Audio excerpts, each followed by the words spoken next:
At the dawn of the 1980s, the Miami Hurricanes' football fortunes turned around with players who were bigger, better, and from parts of Florida where no Hurricane had come before. Players like Fred Marion, former teammate Don Bailey.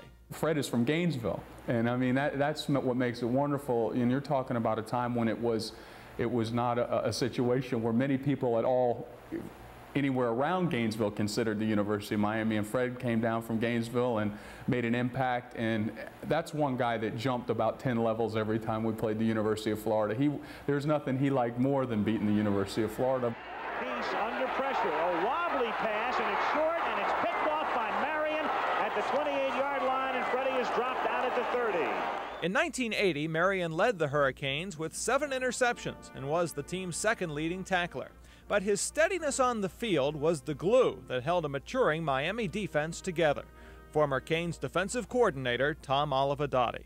Well, I thought he was a good field general. He really knew what was going on, and you could do a lot of things with him in there, and he was very helpful during the game. He really took charge of things, and it makes it easier on a coach.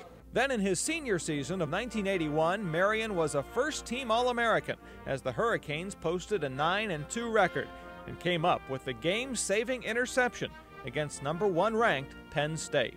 Yeah, that was a great interception. Scott Nicholas tipped it, and Freddie came up with the interception because the ability of Freddie Marion to make plays when he has a chance to make them is what made him good. I mean, you didn't see him drop too many interceptions in his college career. When his days were over, Marion went on to play 10 seasons with the New England Patriots, bringing to the NFL the same class and ability he displayed at Miami. I even had a chance to play against him when he was at New England.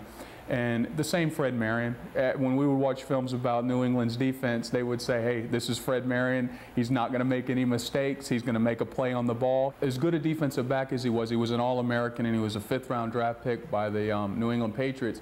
He was even a better person and a better leader. He was everybody's All-American. He was everybody's leader. He was the perennial guy out there every day that when everybody was down or everybody was worn out, he was lifting everybody up. And to think of Fred Marion as just a football player is not giving him the full credit that he needs as a person. Tonight, entering the University of Miami Sports Hall of Fame, Fred Marion.